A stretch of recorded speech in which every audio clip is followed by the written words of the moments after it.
weapon prohibited. We want to continue to kind of massage that and do some more research and make sure it's exactly how it needs to be. So we're not quite ready to have that one today. We wanted to get it on the agenda just in case we were. So well, this is probably the longest 1.03 I've ever taken, but when you make a motion, I suggest to make a motion to approve the agenda. But Okay. we're going to skip 2.01 today. Call. Or they can Okay. That's all. Mr. Chair, move to accept the agenda with that change. Second. It's been moved and seconded to approve the agenda with removing item 2.01. Any comments? Seeing none, we'll proceed to vote. All those in favor? Aye. Aye. All those opposed? Chair votes aye and the motion carries. Moving on to item 1.04, receive presentation from West Wendover High School Student Council. This is a non-action item.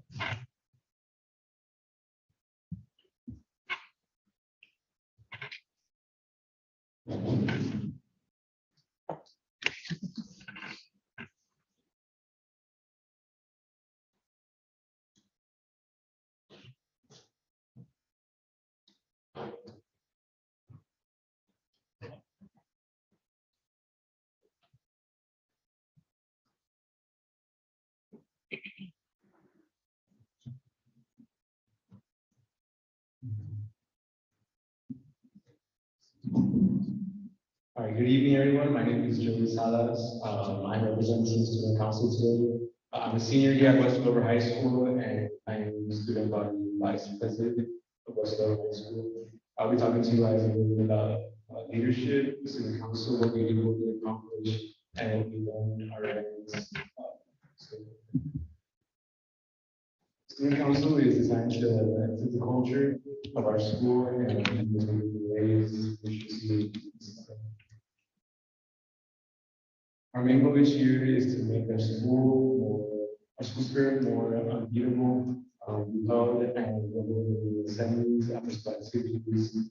These help our school and students get more involved. Homecoming, this week usually is our most successful. We always come up with innovation ideas to get everybody included. During our homecoming week, we have an annual rec barbecue. We have Battle of the Sexes, our bonfire, and we have homecoming royalty. All made designs suggestions for the school and have the spirit. We have many activities for this week and for us to participate in. And win homecoming essentially is a competition who can participate best to win in each class.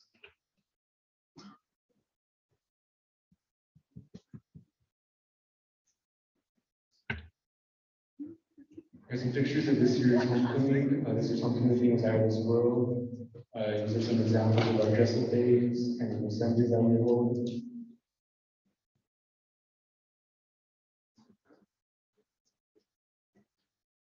Community service programs.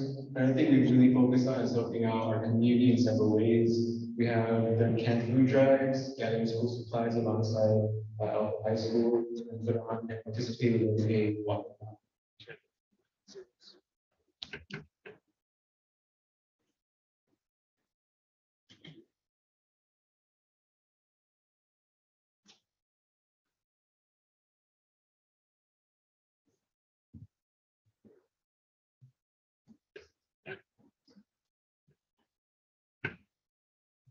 School Gallery, for the first time in 3 years, we are able to put on our haunted house in the high school, which we call School Gallery. This is a very enjoyable event for kids and adults in our community. We have 2 different routes for 2 different days, which take place on Saturday, Friday and Saturday. And we take these groups of 8 people throughout the school alongside these routes. We're having a School Gallery actually this week, Friday and Saturday, from 7 to 11. This week.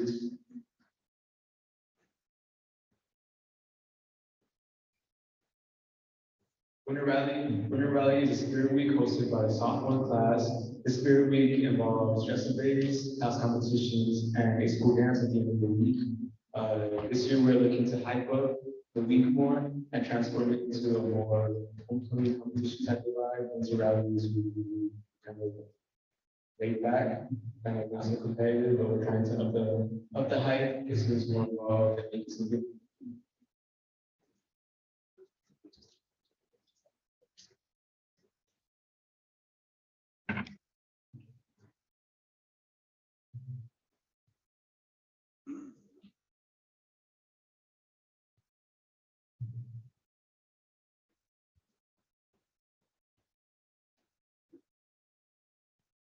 Charitable fundraisers, we work with the state in order to contribute to foundations both in Nevada and around the nation.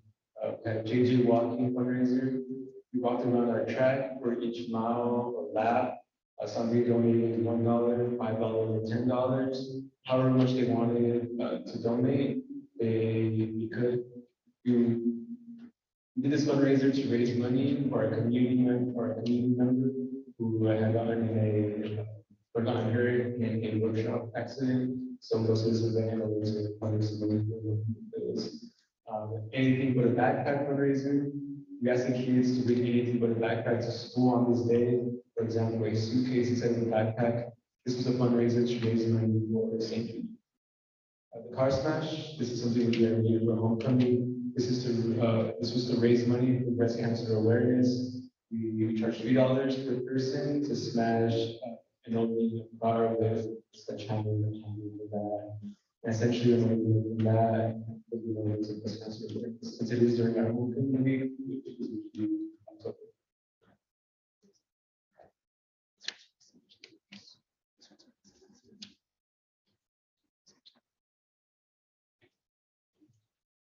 Is anything for backpack? Here's for breast cancer. And our car smashes down.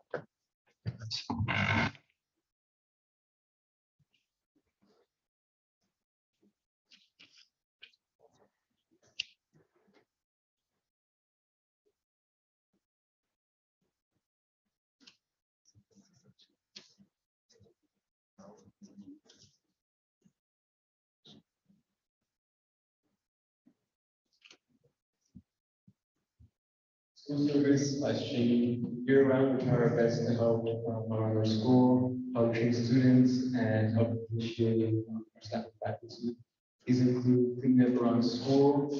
After our big homecoming bonfire, we pick the wood nails from the pallets left from the homecoming bonfire. We picked up trash and scraps from all around the school. We also hosted lock-in or daycare, as we call it, before school starts. We better train our incoming student council members and break the ice between each other. Which ones? Communicating skills and avoid potential Chinese.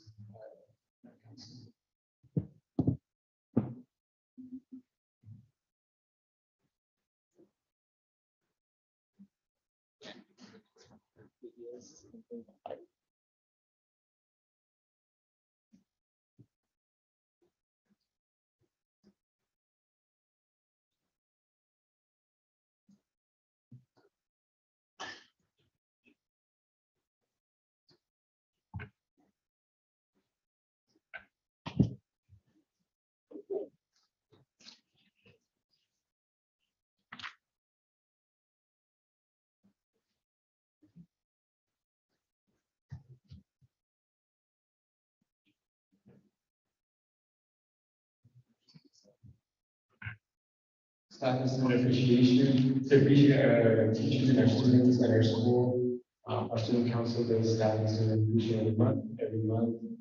We have also done a student we appreciate chalkboard, which is changed into month to honor every student in school.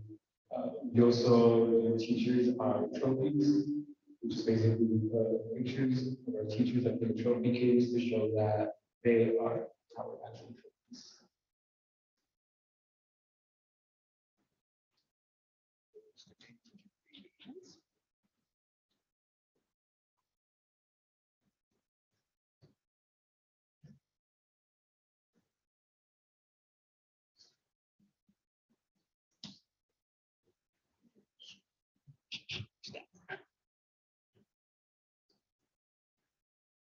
Thanks.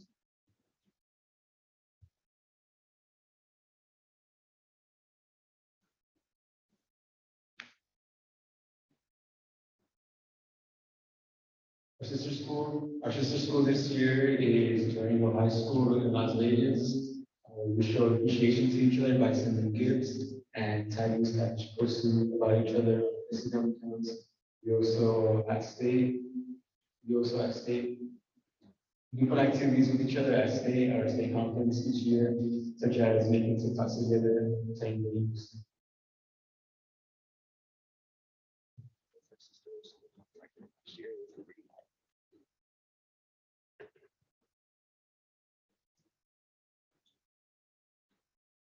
Liberty was last year, you said? Yeah. Where's that at?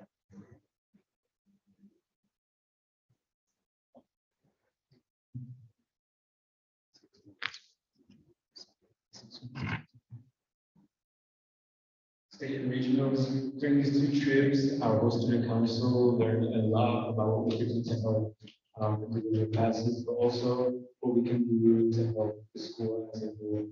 We have the ideas we brought to our leaders' attention when attending state and regional conferences.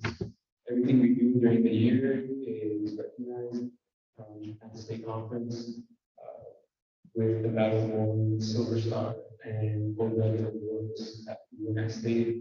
With the Battle Worn and Silver Star, we are only one of the two-way schools in the state to receive this awards.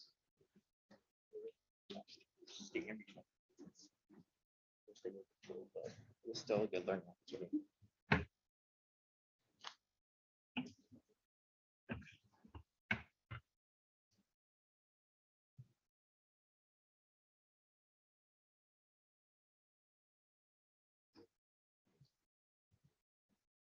I said, thank you guys for your time.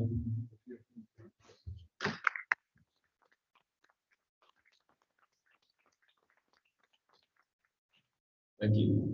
Any comments from the board? How did they choose the sister school? How do you choose the sister school? It's applied to where at the state conference, they tell you who your next year's sister school is. Very impressive, all the things you do. Thank you for the things you do for your school and community, charities. Very nice, thank you.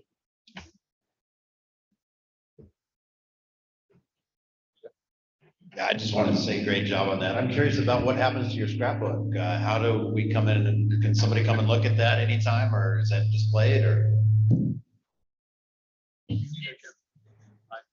At the library? Cool. All right. Yeah, it looks like a lot of work went into that. It looks really good. Thank you guys very much.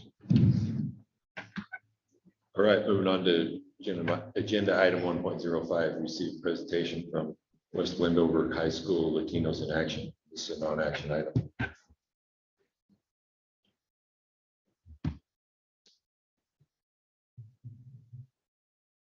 Good evening, ladies and gentlemen. My name is Tyler Olson. I am the Latinos in Action teacher here at West Wendover High School. And I'm going to talk to you guys briefly about what Latinos in Action is, and also something that we have started recently here with West Wendover Elementary School, something we're very proud of and very excited about. So here shortly, I should have some slides up on the screen that will show you guys a little bit more about what Latinos in Action is and what our goals are.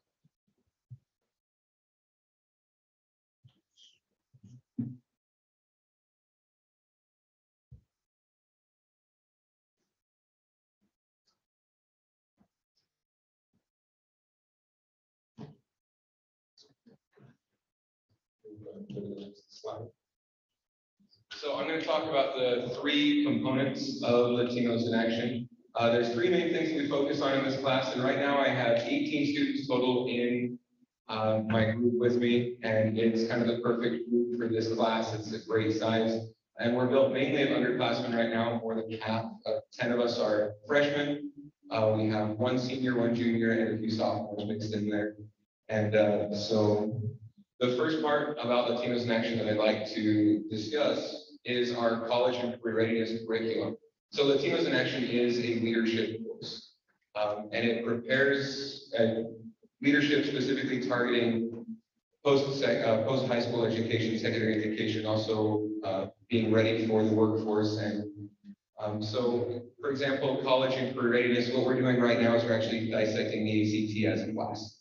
We're looking at that, and especially with such a high population of freshmen in the class, we take a second to look at that. This is what's coming up in 2 years. What can we do now to be prepared? What do we look at? What are some study skills? What are some habits that we can develop? And so we're doing an ACT practice test as a class. And it's been really helpful for them to look at. The next section is our leadership development. So we have different committees that we design. One is the Committee of Professionalism. For example, there is a local therapist who makes it easy that she's also my wife, but we reach out to her and we have a committee get together and make questions of what they would like to ask her. Last year in this class, she came and visited us and they had questions for a mental health professional as far as leadership is concerned. My wife is also, she has dual master's degrees and she's a licensed school counselor, so she helped us that same day build our resume and look at what we need to do. So these are some of the leadership things we look at. We also break down different traits of a good leader, and that was our final project last year for the class, was to write a research essay on a certain leadership style and a person from the Latino culture who exemplifies that leadership style. It was wonderful to read those essays as the students came back with them. And the last section of our three, and this is what I'm most excited to talk about, this is kind of what I think all the hype about this year is about, is our literacy tutor. And this is something that for the last 2 years as the Latinos in Action teacher, we have not been able to do due to COVID, travel restrictions, all that kind of stuff. And now that we don't have any more restrictions on this, we have started going down to the elementary school once a week. And tomorrow will be our third time doing this. And so far it has been a huge success and it has made this class so fun. And so what we do is we, during our long blocks on Tuesday and Wednesday, we have class periods that are 105 minutes long. And we take that entire class period to go down to the elementary school. And Mr. DeSpirito has I'll introduce him in a second, but he set up a spreadsheet and teachers can sign up to have my students come into their class and read out loud and help the elementary school students with projects. And this to me is incredible. It's helped one of my students immensely. I won't say their name, but I have a little freshman who I did not see this individual smile. I have my classroom structured in such a way that we have a lot of discussion, and I would have to use a crowbar to pry the responses out of his mouth. Like, he did not respond. And he would, bare minimum, we'd get there, we'd get a response, he would talk eventually. We go down there, our very first trip, we come back up, he did not stop talking the entire walk back up from the elementary school. We got to class and I had to say his name. It was like, but at the same time, in the back of my head, I was like, this is incredible. And since then, he has been immensely engaged in the class, in the discussion. He's taken on this leadership role. And Wednesday, it's first block. We take roll at 8:30 and we immediately head down there. He has been 10 minutes early to my class last week, and he told me that he's going to be there early tomorrow because he's just ready to go. And so I know that Mrs. Smith is one of our teachers that we partner with, and she signed up to have my entire class with her entire class for a 20-minute block.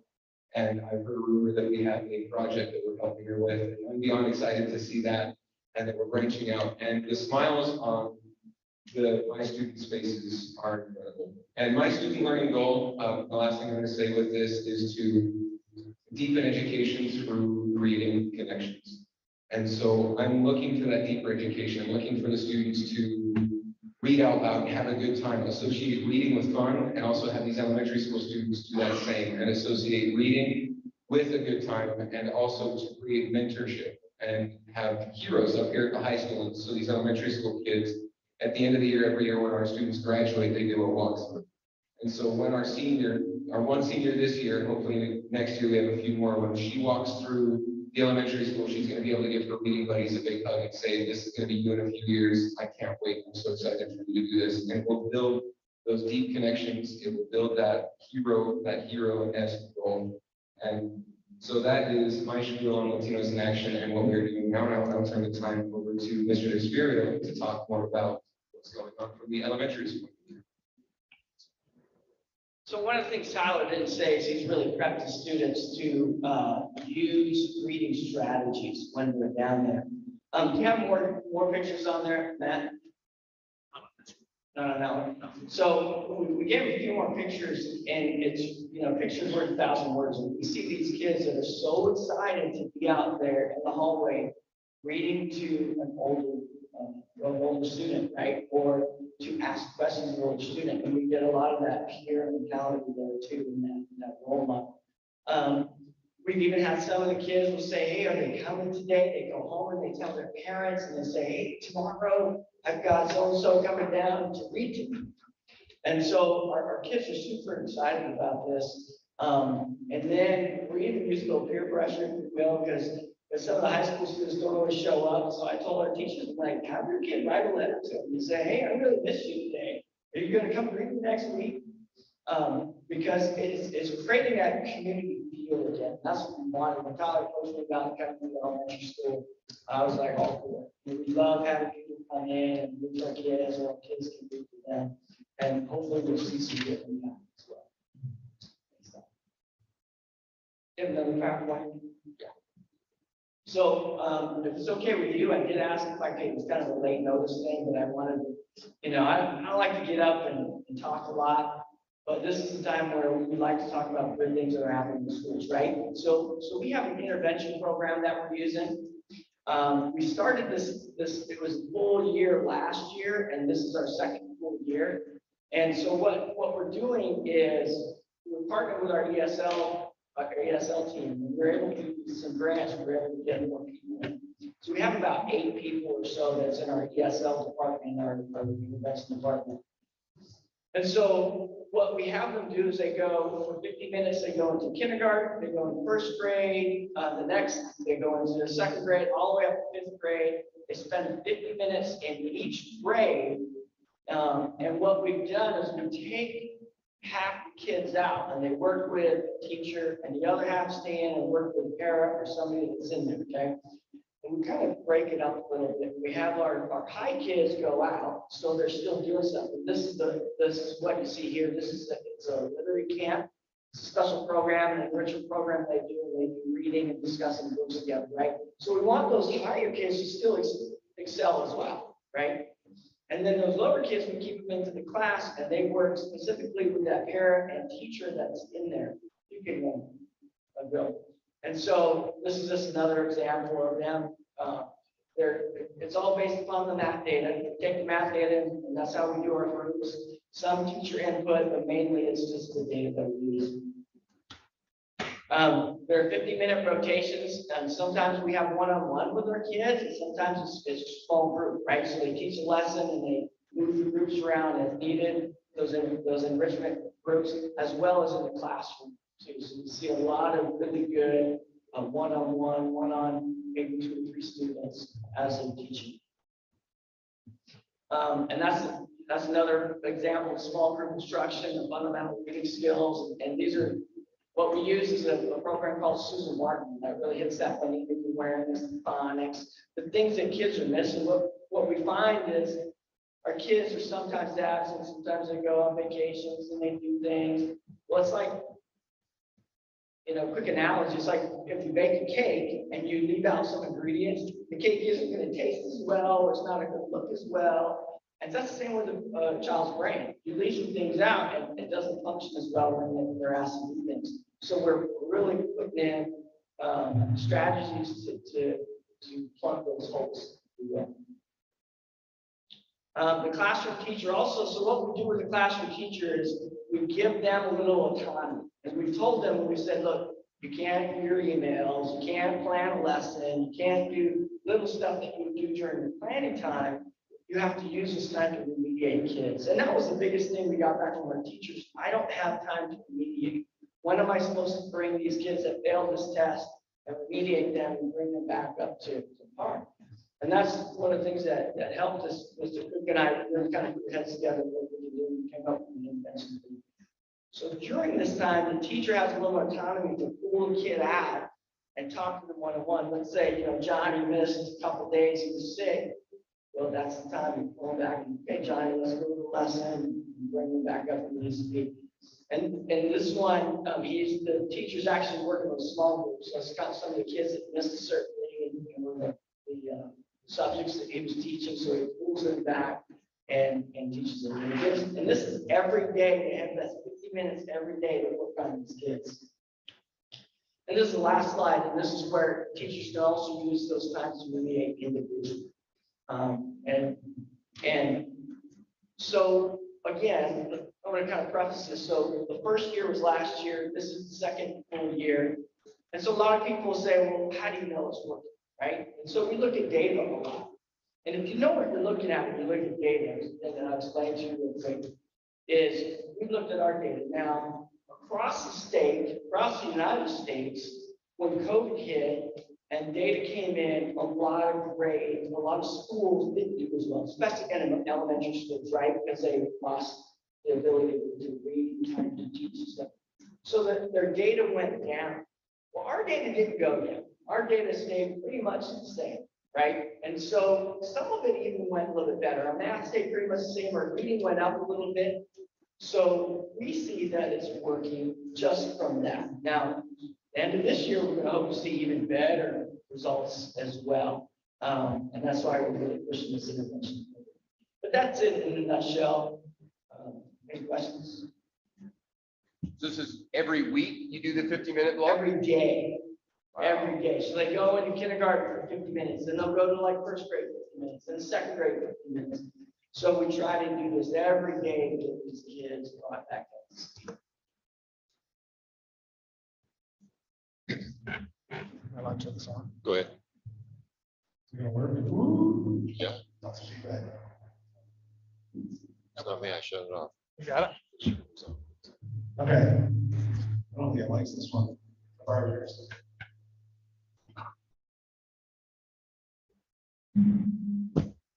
Maybe it's just like my voice. Doesn't like my voice too. Okay, so I'm gonna bring it out here. So first of all, this is fantastic. Like this is what we need. Thank you. I love every second of this. And I think this is the future here, like what we're seeing. I have folks telling me, well, what are we gonna do about what's going on, right? Just like you said, testing's dropped down after COVID. That's nationally. And so this is fantastic. This is great stuff that you're doing here. So I commend you guys, commend the teachers that are doing it. It shows that you cared, you put extra time in. And that's really what we need here too as well. So thank you so much. I loved the previous presentation, Latinos in Action. That is great too. I don't even know anything about these. I'm over in Elko. So I apologize. I don't know about these, so I can send them. But I'm glad you're bringing it to the board. Hopefully people are looking at these and seeing these. I would love to get these programs through the district pushed a little bit more. It's on. Anyways, so, but this is, it's great. And so I just want to admit, I'm super excited about it because I was like, I think about things in between the stuff that I do. I'm like, how do we get these kids reading without mandatory teachers pushing and, hey, if your kids don't read, they're going to lose, points. And like, how, looks like you're just like, hey, we just sit them down and talk to them, tell them how important it is and let them read and Yeah, good. things in place with Latinos in Action, that's really been helping us too. Kids are excited. And that mentorship too, I remember, so my child went to Elko High School, and I know they had a mentorship program. When he did as a freshman, they brought them, and that was huge for him, so much that he actually did it later. So just to expand that program and say, hey, not just at a high school level, but let's connect the two. That's great. So I just want to say it's a great idea. Well done. Thank you guys very much. Can I just say, first, Mr. Olson, what wonderful things that you're doing with the kids and the connection from the elementary world to the high school and back is just fantastic. You've seen a need and you've done your problem solving, you've found a way to make that connection. Same with the remediation, you looked at data and you based your decision on the data. And you found what's working for you at your school. So I commend you for that. Thank you. Like, again, give a shout out to the teachers without them, right? And they really For put a sure. lot out. Right, thank you. Thank you.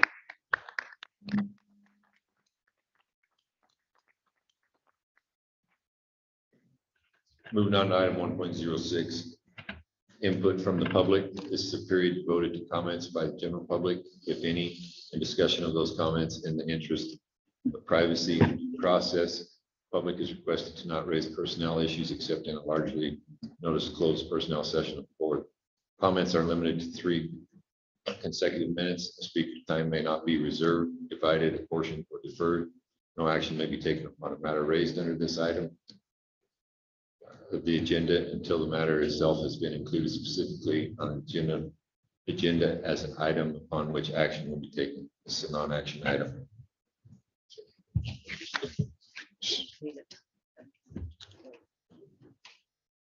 Yep, start with Kayla Jones.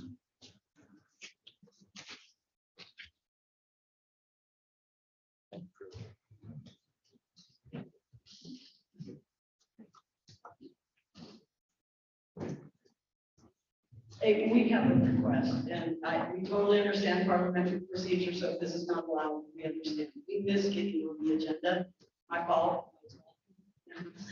We were gonna give a presentation, but we just want to kind of do an introduction, so we were wondering if you would be first, like, introduce them, and then they will each speak less than 3 minutes, is that permissible? Yep. Yep. Thank you. Hi, my name is Kathy Durham, and I'm a teacher here at West Wendover High School. And this year, West Wendover High School, the district actually started a new CTE course, which is called Teacher Training, and we immediately changed the name to Teacher Academy. But these are 3 of my students. Alan, did you want to come down? No? Come on down, Alan. This is half of the class. We currently have 8 students enrolled in the class. And 4 of them were able to come tonight. We were going to give a presentation and then we kind of rethought through it and we're going to save that for another night. But we just wanted to, first of all, introduce you to these students and tell you a little bit about the class. And thank you for offering the class because we know the teacher shortage that we are facing right now. And this is a great way to grow our own teachers that we have found here in West Wendover, that some of the very best teachers are the teachers that were raised up here, went away and came back. And so this is a program that we're really excited about. We have spoken with Mr. DeSpirito about partnering up as soon as golf season was over. We've got a teacher in mind that we're going to be working with, one of the 3rd grade teachers, and each one of the 8 students is going to be adopting a set of kids within that class, and we're going to be working on the basic skill and drills of phonics and reading, math skills, and then we're going to throw in some art and music projects that will actually make the kids think that they're having fun, but they're actually going to be learning about geometry and reading and math and those core subjects. We're really, really excited about that. And the other great thing about this class, and then I'm going to turn it over to them, is for me as a teacher teaching this class, the greatest part of it has been that these students are now starting to understand what it is teachers are going through. They're starting to see the other side of the desk. But from the same token, as I've been working with these kids and talking to them about the issues that I'm facing and I'm dealing with and what I don't understand about the kids, they now have a forum where they feel comfortable and openly speaking about how they are viewing the schools and the issues that we're facing here or that they are facing. And so teacher and student perspective is coming together and we're finding common ground. And I think that's probably one of the greatest things that we can do for our kids and our teachers. So with that, I'd like to introduce to you Sarah Childress, Ryan Haney, Kayla Jones, and Alan Childress. And if they want to say something, I will allow you to speak. And if you don't because you're shy, that's okay too.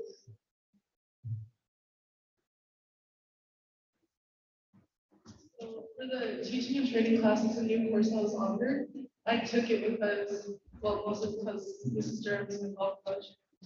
I have a connection with her, and it was a CTE class that I had interest for. When I first started, I didn't really have like any passion to be a teacher, but as we're going on, we're learning more and more about the job everything that goes into teaching, I aim to lean more towards the like pathway being teacher. In the class, we also have new like technology things. We have a cricket and a t-shirt that I'm excited to use and design with. And ready to just do all that. I first started the class as an elective, because I did an extra elective for my senior year. Well, I always had a passion for like working with like the younger kids, and they're we were working with third graders. I think it piqued my interest a little bit more in the class. And working with all the new technology that's come out, like I've never used a cricket machine, I've never used any of the fancy technology. So it'll be a fun learning experience for me personally. I'm excited to see what the class makes.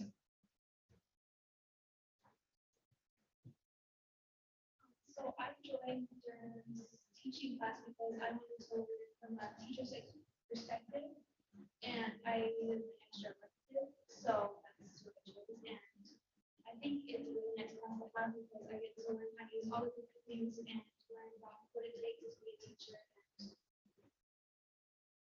how I can use those things in real life too, such as being able to like how to schedule things.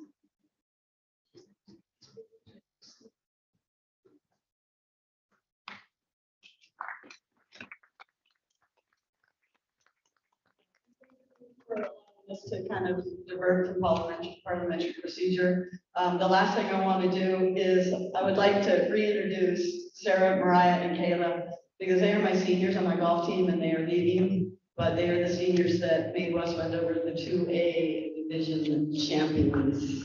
So.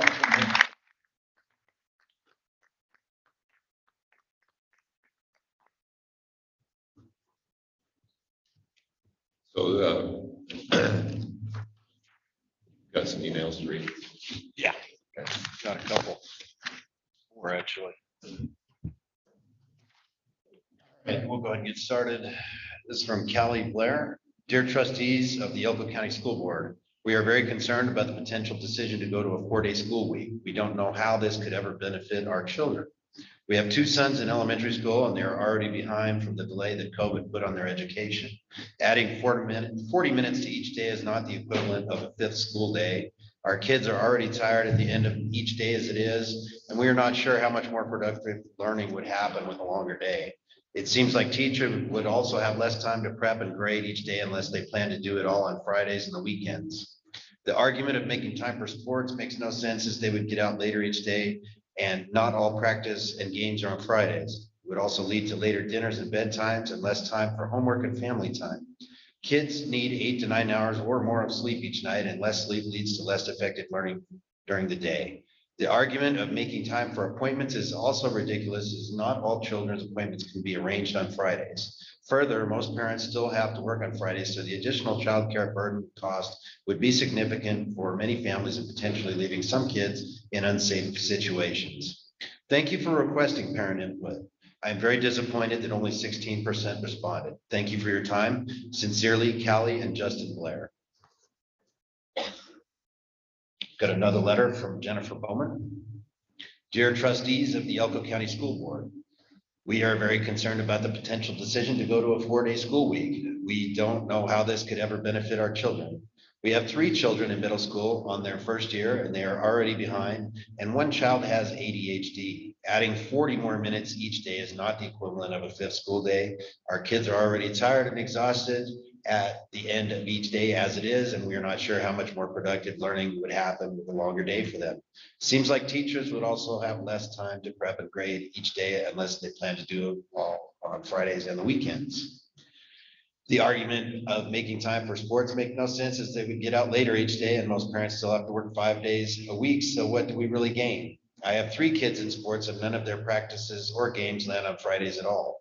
It would also lead for less time on homework, more stress on the kids because they're having less time at the end of each school day to do homework and rest and eat dinner before bedtime. This will lead to later dinners and bedtimes and less family time and bonding. Kids need at least 8 to 9 hours of sleep each night, and less sleep leads to a less effective learning during the day. The argument of making time for appointments is also ridiculous, as not all children's appointments can be arranged on Fridays. Further, most parents still have to work Fridays, so the additional child care burden cost would be significant for many families and potentially leaving some kids unattended or in unsafe situations. Thank you for requesting parent input. I am very disappointed that only 16% responded. Thank you for your time. Sincerely, Jennifer Bowe.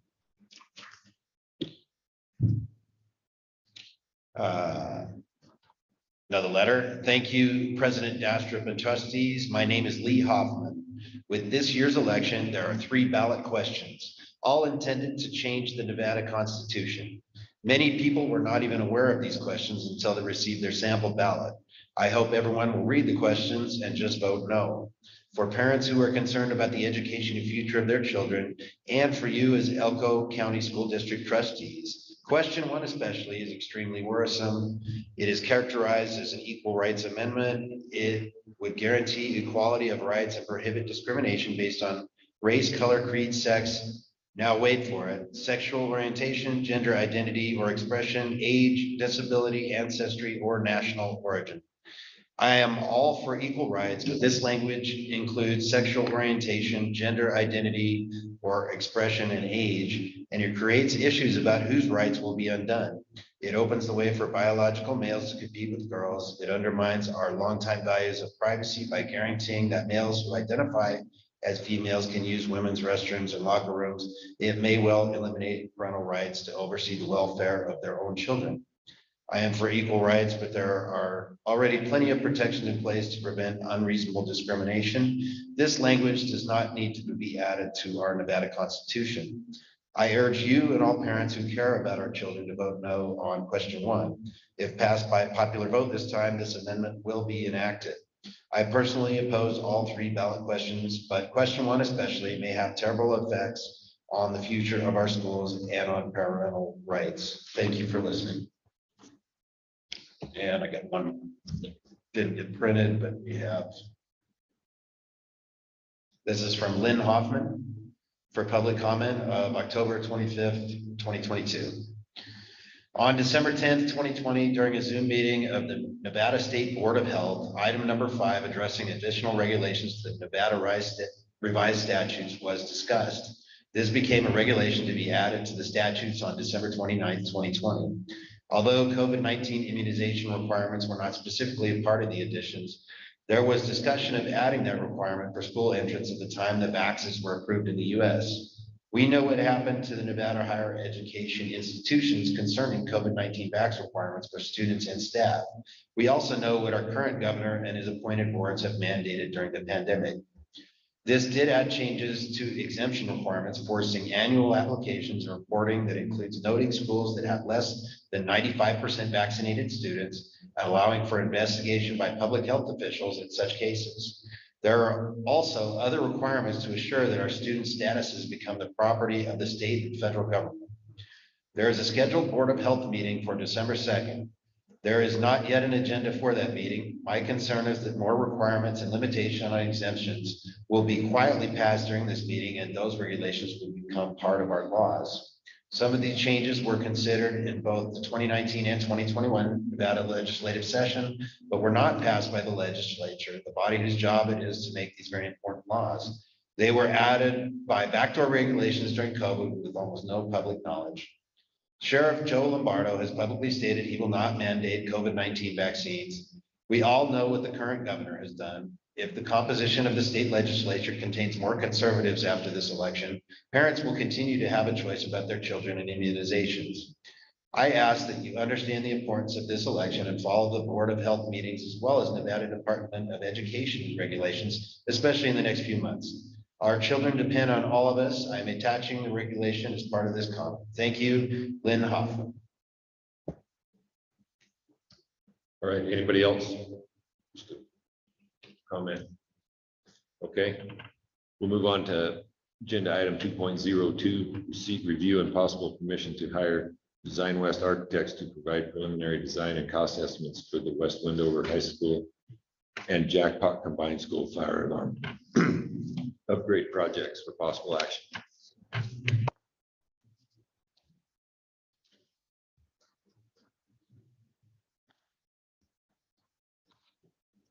Questions on that, or do you guys want the backstory?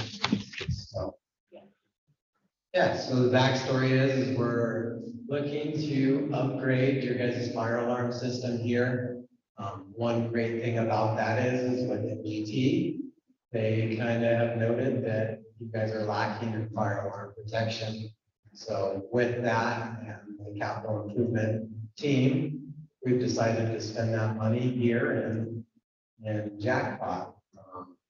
Right now, it's just in the design phase, so we'll go to design and go out to bid after that. Any questions?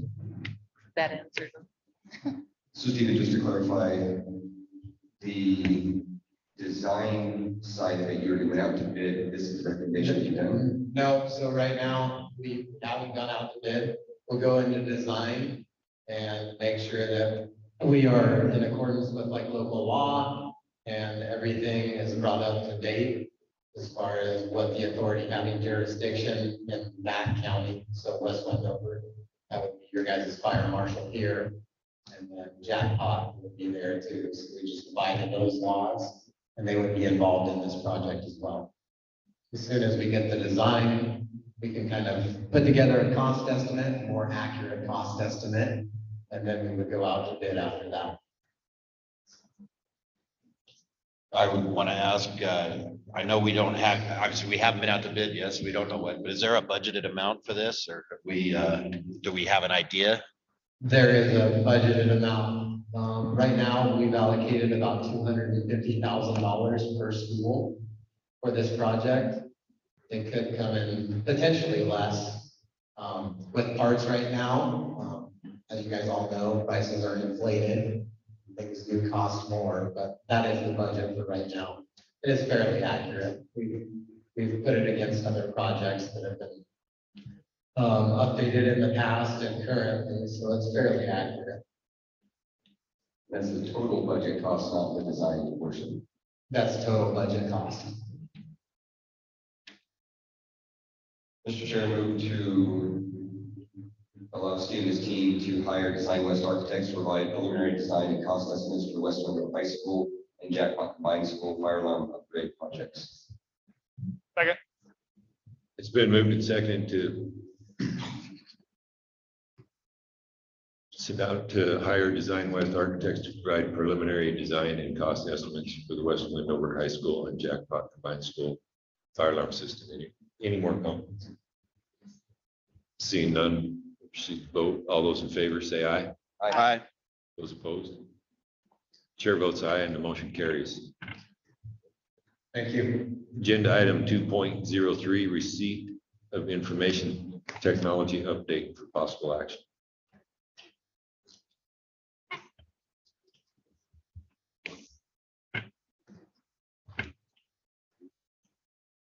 Okay, since we are in Wendover, I thought it would be appropriate to come and give everyone an update on what's going on with the pilot project that affects this school and two other schools in this area, Wendover Elementary and Middle School. Currently, the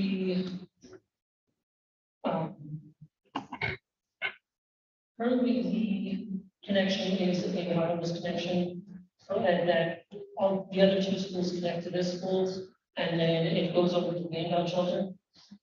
That wireless connection has been here every 7 years, so that equipment is needing to be replaced. So instead of replacing with wireless, we decided to go with fiber. The current connection of that wireless connection is 800 meg. With we are partnering with Uprise Fiber. They're out of Reno, and they're going to run a new fiber connection from the elementary school up to the handout shelter. That's going to give these three sites 10 gig of internet connectivity once we get the equipment and the end shelter updated. So that's a huge improvement. It's over 10 times what you guys have now. So it should resolve any issues and future proof this for a while. The fiber is going to be a 10 gig connection, and it'll be a 10 gig east fiber. It's a transit fiber, so that they're not providing us internet access. They're providing a connection back to central office in Elko, which then you go out through to the internet. This project is currently the engineering has been completed and the permitting has been submitted. So hopefully by the end of the school year, or by the end of this year, by December, we'll have the fiber up and ready to go. Yes. You guys have any questions? I know I've talked about this for over a year now, especially with this project, so.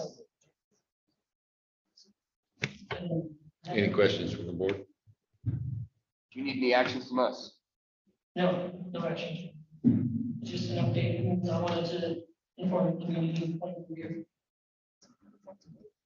Good. Awesome. Yep. Riker, if you want to jump in anytime. Questions?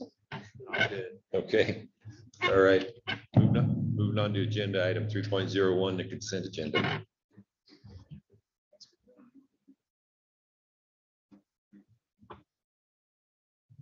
Mr. Chair, move to approve the consent agenda. Second. It's been moved and seconded to approve the consent agenda. Any comments? All those in favor, say aye. Aye. Those opposed? Chair votes aye and the consent agenda passes. Agenda item 4.01 is a report from our NASB director. Don't have a whole lot to add, other than we have our annual conference coming up. That'll be the weekend right after Election Day. I believe it's 10th or 11th that it starts in Tahoe. Looking forward to hopefully attending that. That's all I have. All right, thank you. Any questions, comments, constructive criticism for our NASB director? Okay. Item 5.0, item 4.02, items from board members. Start with. Mr. Chair, I'll go ahead and go first and give Riker some time to see if he wants to add anything. I was able to attend the Sage Elementary Rock, your school event last week. And because I'm a dad, I have to say this, it rocked. Seeing the excitement from the students was a great, it was indicative to me of how the success was. The classes were all decorated a little bit differently, and it was one day just really to focus on being impactful for the students. So I was able to participate a little bit, and it was pretty cool. Next week, actually no, later this week for Spring Creek Elementary, I'll be able to take part in the reading event. Their PTO took place. There are a number of PTO, PTA events with Halloween and shortly thereafter Halloween. I can't attend them all. I regret that, but I wish them all success, certainly. So I'm going to get a little heavy here for a minute, actually about 4 minutes because I timed it. In trying to keep my discussions and the decisions that I make centered around students and how does this improve student outcomes, I cannot stress enough the importance of the upcoming election, particularly for the school board. I sincerely believe that student outcomes will be drastically impacted in a negative way if certain people are elected. To that point, on October 18, 2022, the Elko Area Chamber of Commerce Government Affairs Committee hosted a candidate forum for the Elko County School Board of Trustees candidates. As I've been a moderator for more than 24 candidate forums over the past 10 years or more, I noticed that those candidates who prepared generally seemed to perform a little bit better than those who did not.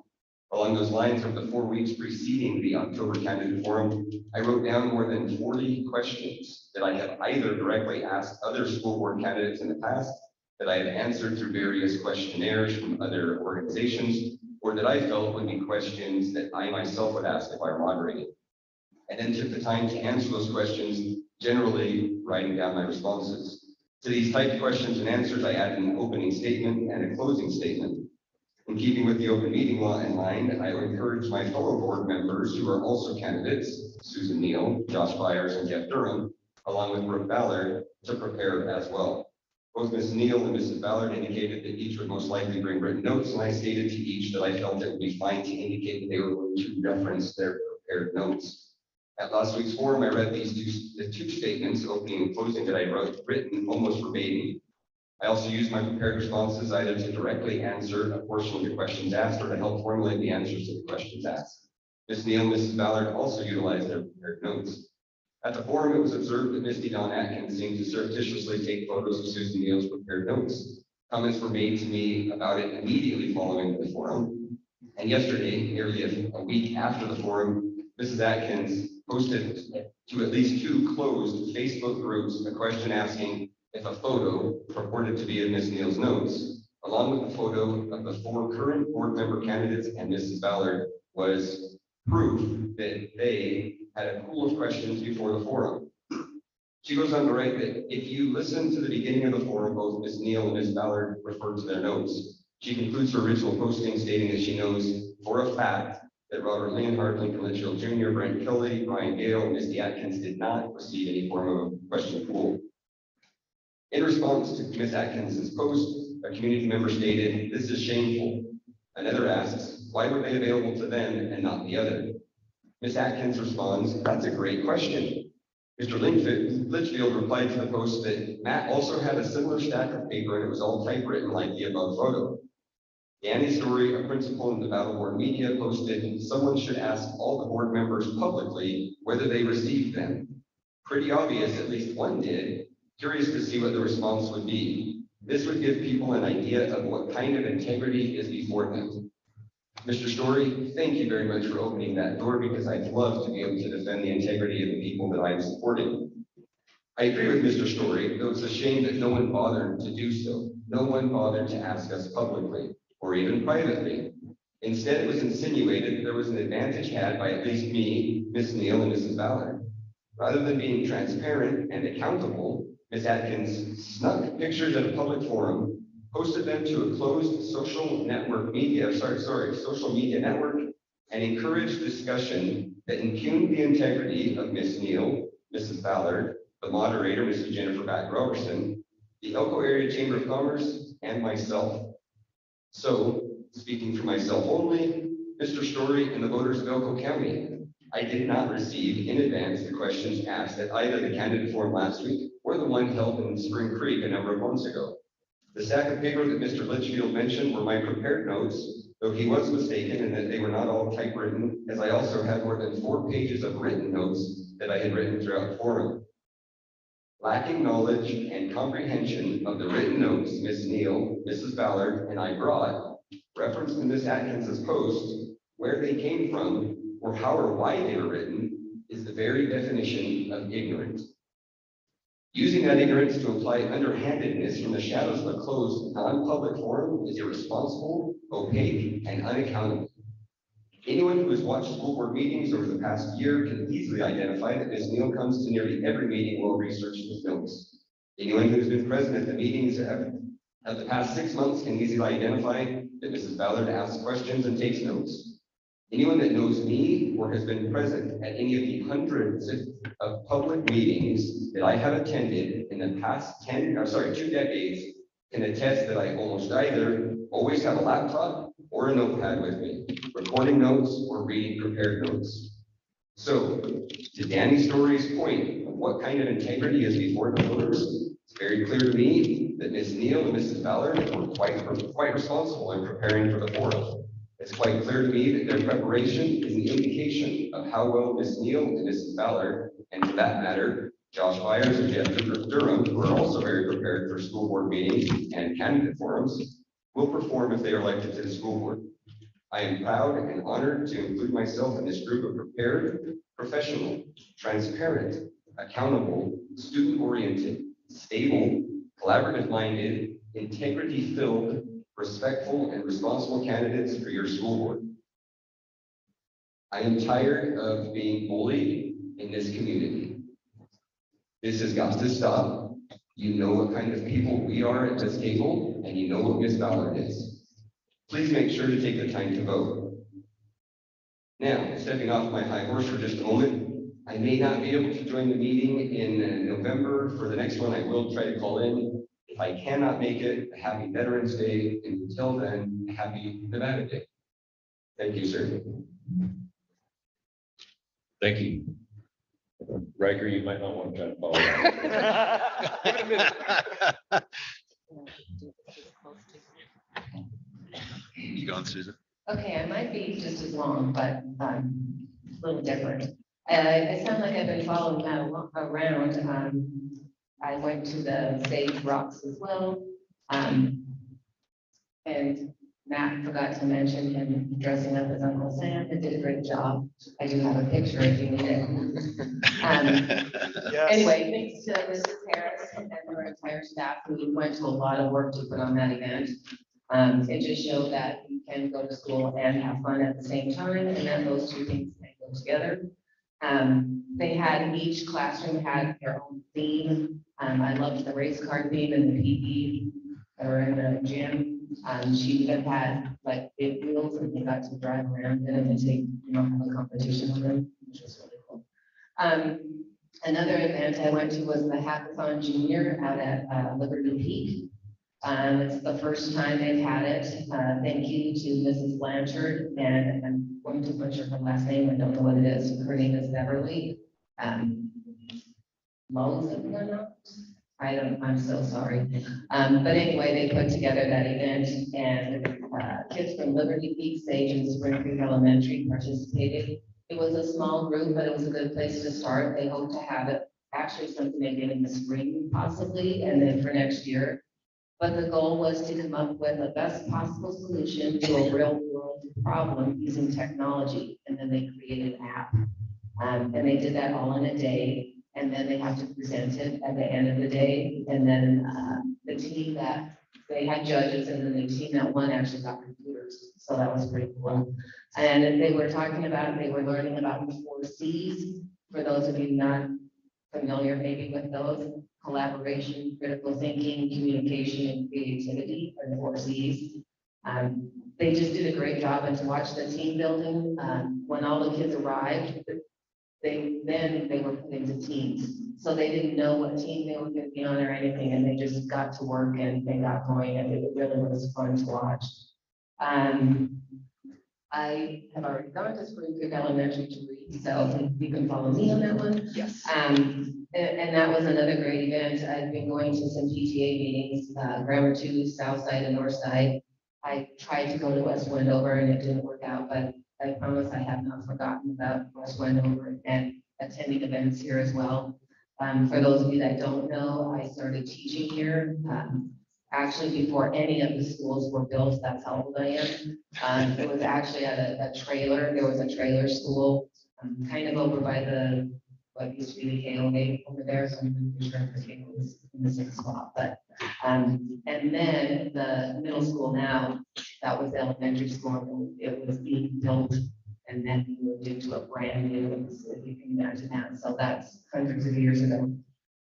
And Wendover, I'm so proud of this community. We really are a community when you come together. It's just, it's great to see. Anyway, so I think maybe Mr. Anderson, maybe won't mention it, the Financial Oversight Committee met, the Strategic Planning Committee met, another great committee that I'm happy to be involved with. It's really focusing on what kids should know coming into school and then leaving that school, whether it be elementary or middle school, and then we're trying to piece together like what we need to know. It's just a whole plan of putting everything together. I really think it's going to give us some great direction. You guys will like that, and the community will have community input at some point as well, so you won't be left out.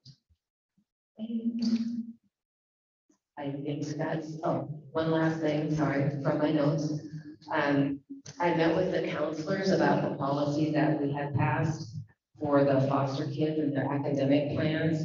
So Mrs. Turnhue and Sarah Sanders, they put together this great template, if you will, that will include everyone, because I think some people don't know if a kid is in foster care, it doesn't mean that the parent can't come to any school activities or meetings. So it's just a whole plan of how we can put things in place for these kids.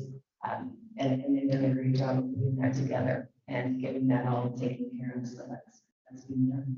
So thank you. And thank you to the community and to the great food we had before the meeting. So it was wonderful. Thank you for having us.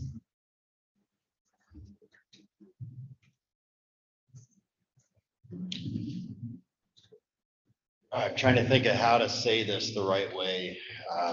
Because first up, I'm looking out at everybody here, and I want to thank you guys. Thank you, everybody, for showing up.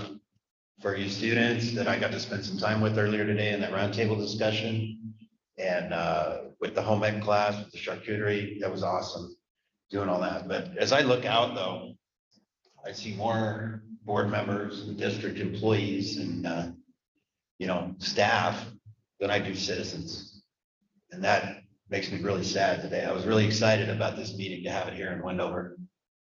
And being in this job as the past year, you really get hooked. You really start to care. You maybe start to care too much. I don't know if you ever can really, but you do. And when I see this right now, I have to tell you that all you people aside that are here, I'm really disappointed. I'm disappointed in my community today, that we have this opportunity to have the school board, all these members that come out and visit us, and everybody has that chance to talk and to, the things that you've said to me in passing or little meetings that I've had along the way, but to be able to come out here publicly and say that, here's the things we need for our school and the things we want or the stuff we want to do. And folks aren't here. And I just, I'm not using this as a call out or anything. Maybe I am. I think that it's really important what happens here, what happens in all of our public meetings with all of our public and elected officials. And it's important to even look around, see who's here, see who's not, and who's serving you and who's not. And, if you really care, but this is something I said, earlier, this is, I honestly believe that. I don't think people care. Until it affects you directly, until it's something that's costing you money right at that second, or it's causing you irritation right at that second, you don't care until that happens. And then once it's taken care of, you don't care again. We need to change that. We need to change that culture. We need to get together as a community more. I was extremely proud of my community when I saw the turnout for the Wellsboro dinner. 1,600 people. I don't think we've ever had that many out. So that was really, really, really cool. But we need to have that consistently. We need to have that all the time. So those of you that are here, help me. Help me to motivate these other folks that aren't here. And that may just be by your example, just by working harder. And if it doesn't work, then work a little harder than that. But I think together, if I pull in a couple people, if you pull in a couple people, if you guys pull in a couple, we can get our community together even more. And there's nothing that we can't do. The things that I've seen with the kids, what you guys are doing and all these different programs. I mean, there's literally nothing we can't accomplish if we all get together. We can get these fields taken care of. We can get this building taken care of. We can get all of this done. It's not going to happen overnight, and it's not going to be easy, but it'll be worth it. And we deserve it. Our kids deserve it. So for those of you parents, anybody out there that's listening that might see this or that might hear it because somebody here that was here told you about it, yeah, I'm calling you out. I need you guys to come out. I need you guys to go out to your city council meetings, to your school board meetings, to the rec district. I don't know if anybody's ever been to a rec district meeting here, but pretty dry. Let's spice them up. I mean, that's, if you want something, if you're tired of not having a rec center, go tell them. I mean, it's easy to sit on the corner and complain about it, but it's yet another thing to get up at a public meeting and make your thoughts known as a citizen. Everybody, each and every person has that right and that ability. So I'd just like to see more of it, because the more I learn about government, the more I learn that the squeaky wheel gets the grease. So I'd like to see Wendover squeak a little more. don't know if the button's on. Oh, all right. Sorry. So because my phone is not my friend tonight, I'm just gonna kind of pull up like this. So a couple things. One, CT is the future. And programs such as this, they remind me of CTE, right? So that blending, I think that's the future of what we're gonna see.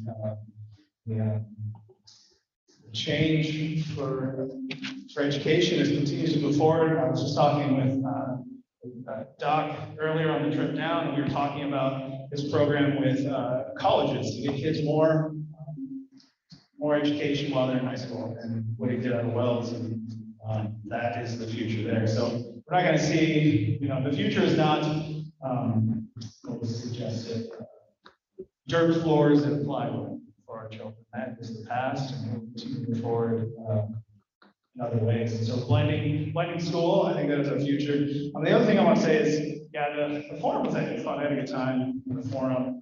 There was not a single question that I had not read online. There was not a single topic that I did not know was going to be there. And if you did not know what it is, then you probably shouldn't have been sitting in that seat. So that's about as forward as I'm going to get on that topic. Other than that, man, this is fantastic. I hope I get to continue. I hope you guys vote me in, but I love every second up here. I love researching, because as you can see, I got a couple things in my backpack. I don't know if you guys know, but this connects to the rest of the world. It's unlimited knowledge of that. So that's all I gotta say. Because I'm looking at CJ's notes here, and as much as I shrunk, they've grown. So it's probably got quite a big one on this. Back to you, Aaron. Thank you, Riker. That might be a little easier to follow.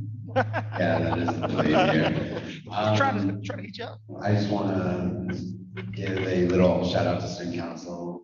We are putting on a couple activities these coming couple months. One of them is, of course, our Spook Alley, which happens this Friday and Saturday. And I'm a little biased because I'm student body president, so kind of have to shout them out. But that is a great way and a great time for the community to come together and experience a haunted house. We haven't done it in 3 years, so really excited to have that. And then another thing that I wanted to state, and it's really changed today specifically, is a lot of the students here, and I speak from a student perspective of Westwood Open, a lot of the students here have felt a disconnect between the school board and the students ourselves. And recently with the roundtable with the superintendent, we've had the experience to actually talk to him and kind of vent our complaints about, our frustrations that we feel like we haven't been heard, but he's finally told us an answer. Finally, the superintendent's coming out to tell us, explain to us what certain situations are. And that's really helped. So I just would like for you guys to kind of come out a little more, come experience what West Wendover is all about. We'd really love to see you guys to come out because there's really that disconnect that a lot of students feel. And even if you guys just come talk to us, even just come experience the school day, that would really change the environment we have here and feel like we really do have that voice. And those are really just the big two topics. I'm glad to be here. I'm thankful for the opportunity to represent the students here. And that's it. I missed something. Thank you. I missed something super important. I'm so sorry. I missed something super important. Miss Kelly is really bad at me. I went out to Spring Creek Elementary today, 5th grade class, 3 different teachers, brought all the students, and probably 30 students got to sit in front of them, talk to them about the human body. We talked about the muscle system, the nervous system. We talked about how it works. We talked about health and healing. We talked about, full on. We talked about chiropractic. It was great. So it was fantastic. Because I have this platform here, I will do that I will go into anyone's classroom. I will talk. I talk for an hour.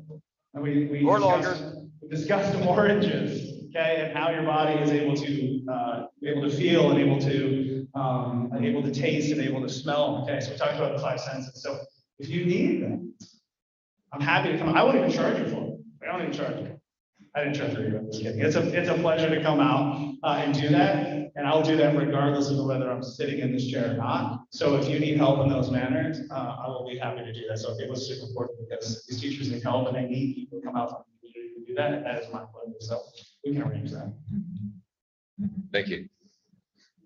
I'd just like to thank West Windover for hosting us.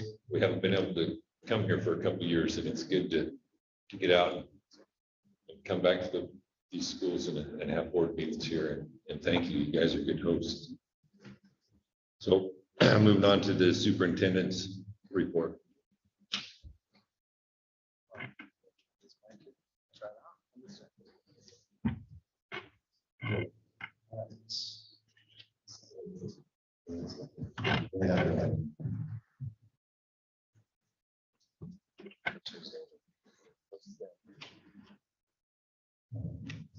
Well, I want to echo gratitude and sentiments that have been expressed thus far. I've been in Wendover most of the day today, and really probably the roundtable I had with students today. It's like, yeah, that's been a big highlight. In fact, I'm gonna end with that. I'm gonna do the other stuff first because the other stuff's less interesting. I want to talk about our students at the end.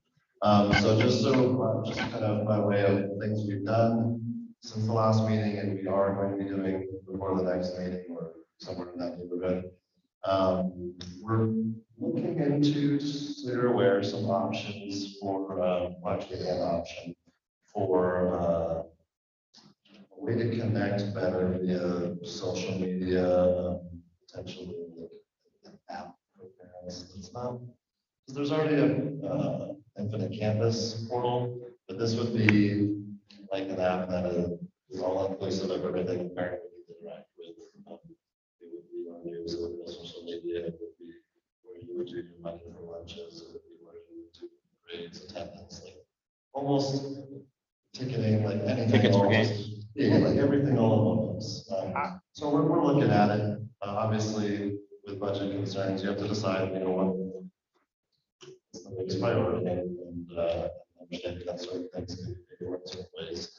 But one of my priorities that I've voiced since you all gave me the opportunity as interim, and I continue to say is a huge priority is as our students and our teachers here in Wendover, is we need to be better connected. It makes it difficult to make blanket arbitrary statements about what could or could not be happening. Matt, you talked about some ignorance, like those things are, knowledge is like the antidote to ignorance, and the application of that knowledge is wisdom. And in order for us to make sure we are all on the same page, we're connected with one another, and we're united as a community. Not just Wendover community, but Elko County School District community. It's important that we all communicate well with each other. I've done my very best to be the best kind of communicator I can be, and I want to make sure we all communicate well. So we're looking into that. Pretty cool trainings happened. I mean, well, depending on whether they did school or not, but we had some SPEDCO trainings, which are to help our special ed staff. Ken was the teachers and professionals. We held a meeting in our training in Elko, and then we had one out in Wells. So people were outside kind of in this direction, were able to attend a little closer to home. And that was, so we had teachers and paraprofessionals that were able to be trained that way. Professional development is another huge ask of the staff, is that they receive the type of training. You know, yes, it's required for recertification every year, but that's like in my opinion, the least important reason to do professional development. They need professional development because they care about doing the job. And stuff changes over the years, and legislation happens, and lawsuits happen, and things change. And so you have to know about the changes, and especially in the world of special education. It's so important that we are able to accurately and faithfully execute IEPs to make sure those kids are getting equal access and equitable opportunities. So that was great. I appreciate Mr. Higley Since I'm there for making sure those get put on. I know Heather House and several other people in the department work, special services department, we're essentially getting that done. So I appreciate you. I also enjoyed our school runs. You did a good job of explaining it. My favorite, I don't know, not to do anyone else, but my favorite was the Jurassic Park. That was pretty awesome. And those kids they were learning. It was awesome. It takes a lot of effort to do a room transformation. Anyone who's never been a teacher before, like to do anything, to change the seating in your room is an overhaul one. So watching what they did overnight to that room is just incredible. The kids totally appreciate it. They had so much fun. Okay, so one note I want to make is, I know Josh didn't mean it this way, but I interpreted it this way until I talked a second ago, and I just want to make sure that was clear. I absolutely love what Mr. Despierto, Mr. Cook, and everyone's doing that West Window Elementary as far as innovation goes. Candace could go on and on and on about how that's being implemented at every elementary campus across the district, and then there are elements of that to secondary as well. We're doing that everywhere. Josh was trying to say, let's make sure we're putting that message out there. Like, here's what we're doing. We're not just letting kids struggle. Like this, we're doing this, we're doing this. There's a litany of ways teachers try to make it possible that students can close the gaps that some of them are experiencing. And so, no surprise to me that Mr. Despierto, Mr. Cook are doing that at West Window Elementary. Then I've seen it in action myself, and really impressed with what they do with data out here. That goes for the other schools here as well. But I just want to assure you that that's happening at schools everywhere. We can have every elementary principal come up and talk about the many ways they're trying to help with intervention schedules. But y'all are doing an awesome job here. The parent four-day survey, there were a couple of comments about that. This is really relevant to the West Wendover community, but for our Elko and Spring Creek families, we did decide to leave that open. And as I mentioned, we're definitely going to run something with parent teacher conferences. So by the time we have our next board meeting, I should have some. Similarly, our Qualtrics survey that went out for the staff for our employee engagement survey, first of the surveys anyway. We had it out for 2 weeks. We extended it for another week. We did get just over 2/3 participation from the first couple of weeks, so that's great. Just really want to encourage all staff. Sometimes people feel like that survey's for the teachers, or that survey's for the teachers. It's like they don't care what the customers think. They don't care what the kids do. They don't care what. And I'm here to set the record straight on that. Nobody is just in anything in Elko County School District. Nobody's just a vice principal. Nobody is just a paraprofessional. Nobody is just a bus driver. Everyone serves an essential role in making sure our schools operate every day. And I care individually about what individuals think.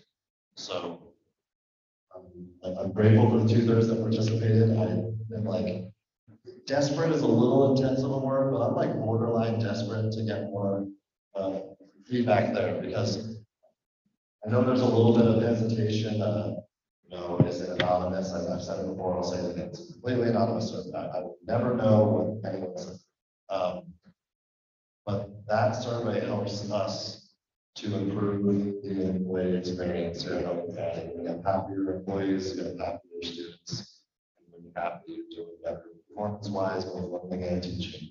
And so please, if you haven't participated, that is everyone who is employed by Elko County School District. Your feedback is requested and very much desired. So you are aware in the next 2 to 3 weeks, we're going to have our upcoming SPP review. So SPP stands for School Performance Plan.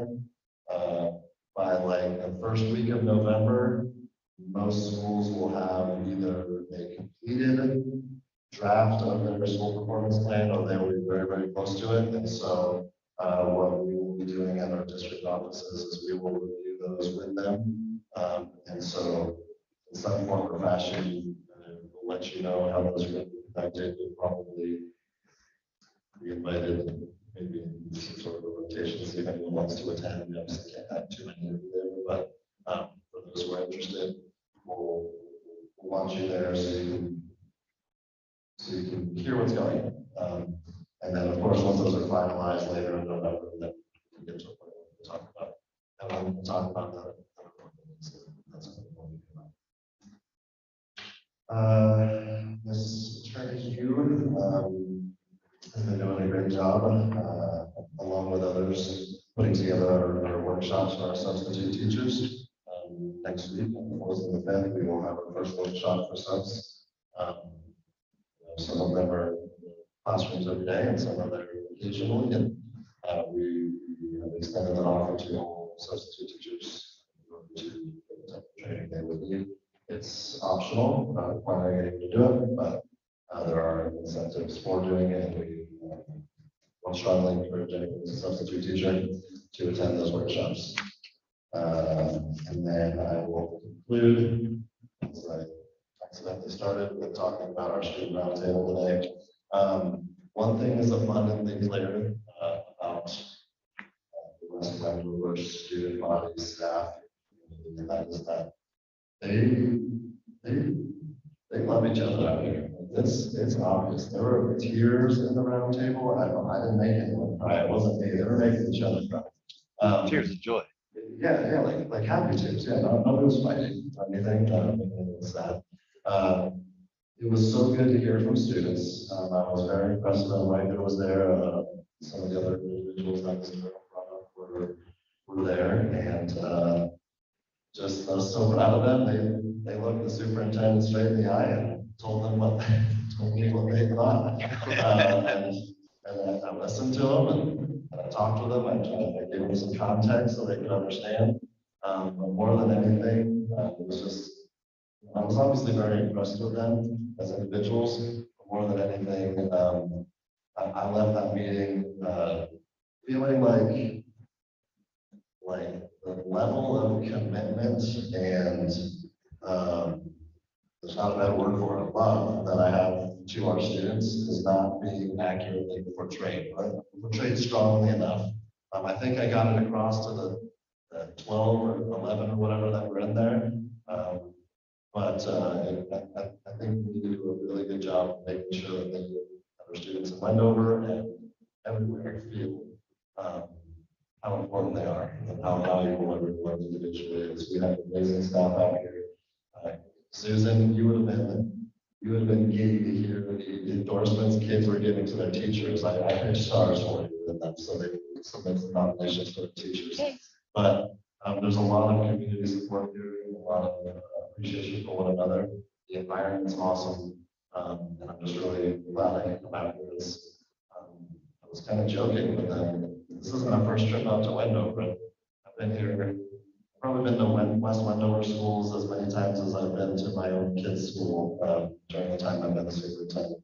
I just haven't been doing a good enough job of letting people know. I'm not looking for recognition when I'm here, but I think it's important that they know when we come out here. I don't come out here for people to know I'm here, but it's important that they do know because that is a way of making people feel cared about and loved. Like, hey, they're here to see us and talk with us and visit our classrooms. So I'm gonna do a better job of that. And I also want to just, I don't know how many of all of you know that, but I just want to recognize our administrators here. So Mr. Kylon, you guys are just stand up. So that's Mr. Kylon, he's the principal here at West Wendover High School. His name is Mr. Holloway, Jared Holloway, vice principal, West Wendover High School. Gentleman in the sweater over there is Mr. Gregory Smith. That's you. Yep, stand up. He's the principal of the middle school. And then you met Pat earlier when you talked about intervention. Next to Pat in the puffy jacket is Mr. Stephen Cook. He's the vice principal of the elementary. So Let's give them all a good one. yeah, absolutely. So appreciate those administrators out here. They do a great job holding it down and I don't know if I'm sure they sent it to you, but our two, Robert and Sima from K-12 Leadership Matters, like something like that. I can't remember the name of the company. They're doing the strategic planning with us. And they had so many good things to say about the leadership out here in West Wendover. And they really feel like it's coming together. Mr. Kylonen is one of our members of that strategic planning committee. So just want everyone in Wendover to know that we asked one high school principal to join us for that strategic planning committee. And it takes time in school for a day here and there, but we have a representative from West Wendover on that committee. So voice matters, your opinion matters. Thank you so much for hosting us in different ways today. And it's just an awesome thing.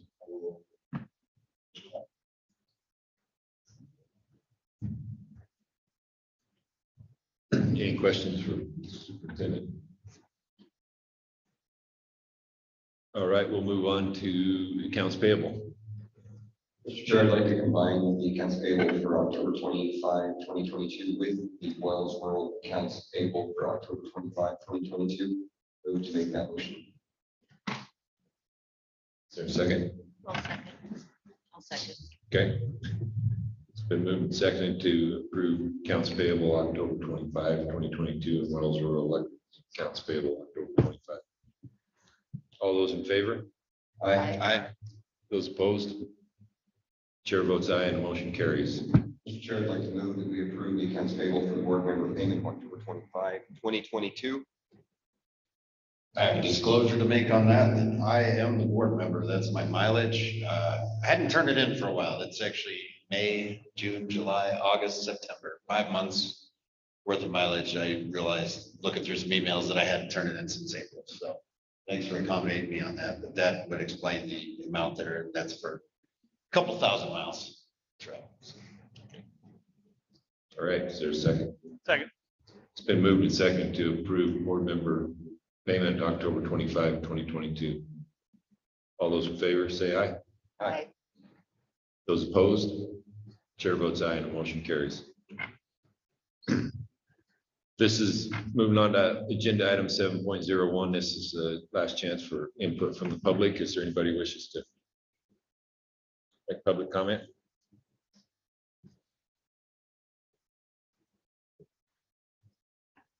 Kathy Durham, 2444 Laguna Drive. I'm taking my teacher hat off, sort of.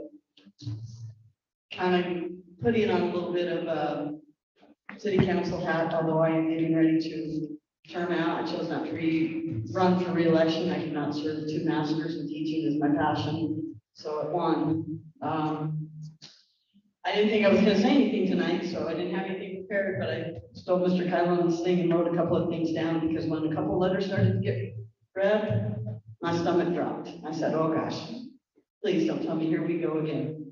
And then, I'm sorry, Mr. Cardi spoke, and then I went, oh gosh, here we go again. And then Jeff spoke, and I went, yeah, you nailed it. I was listening to Jackson Brown today with my kids. Look around, the signs are everywhere. You've left it up to someone other than yourself to care. You're locked inside your houses, your walls are burning, and your tassels are turned in. That kind of sums up what you said, Mr. Durham.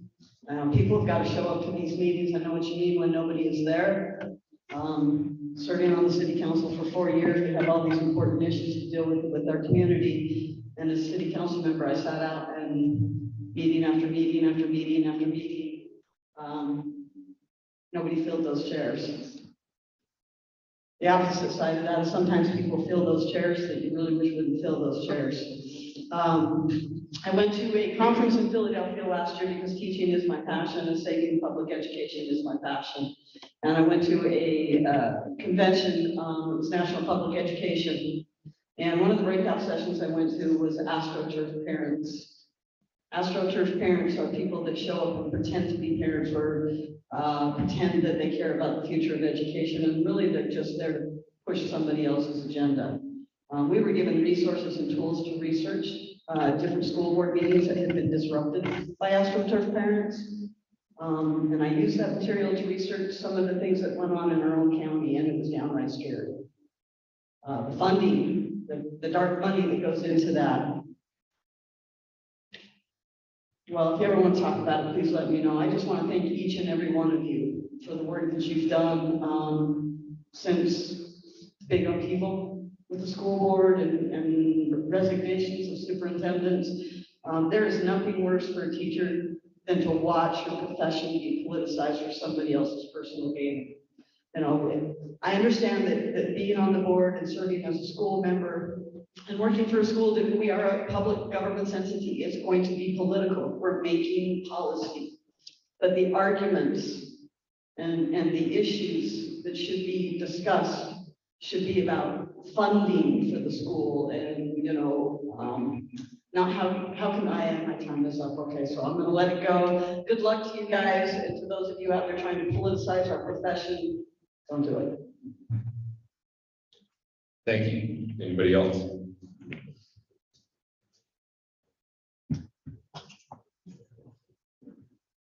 I will not be making any political speech whatsoever. I am going to thank you guys for being here. We had a great roundtable discussion this afternoon. I appreciate Mr. Durham and Mr. Anderson being there. The one thing that we try to show here at West Winter High School is we have great things going on here. We have great kids, great students, we have great staff. And that's really the things that we're trying to showcase when you guys come out. So we'd love to have you guys out here. We love to put on board meetings. Next year, we should have it at the elementary school, Mr. Spirito. But we do love to have this kind of stuff. And we just appreciate you guys coming out here and spend a little time with us. And we hope that you get a little bit of a feel for how good a school we actually have. We have good things going on here. We're very proud of what we have going on here. We have as good a kids as anywhere you'll ever find, and a staff that is absolutely incredible. And again, we appreciate you guys being here, and if you guys truly say you want to come out here, we'll invite you all the time, because we always have stuff going on. So again, guys, we thank you. Thank you. Anybody else?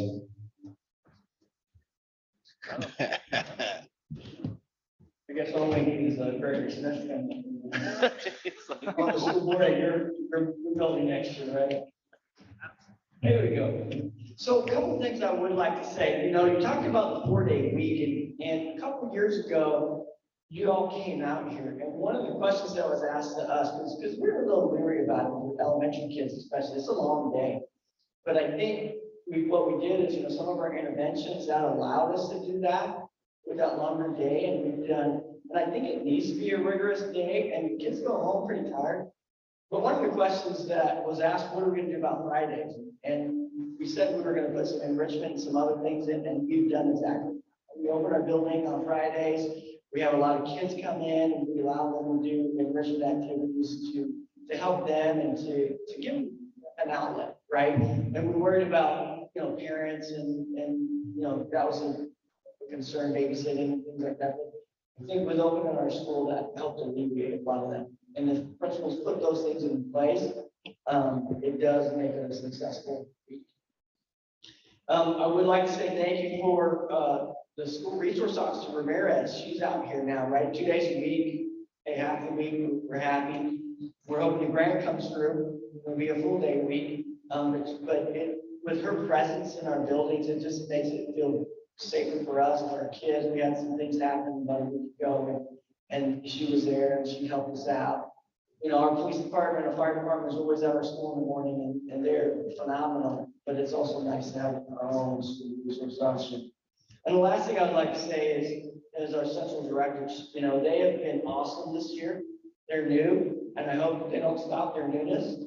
Because, you know, the first day of school, Ken came out. I don't think I've ever seen an essential person come out on the first day of school.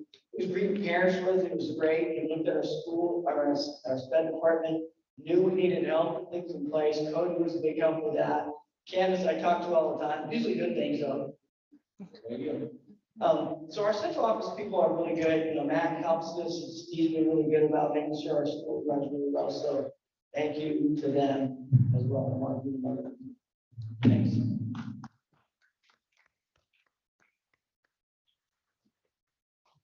Thank you. Anybody else make a comment? All right. Move on to item number 8 and adjourn this meeting. Thank you, everybody, for coming. Thank you for hosting us. Thank you.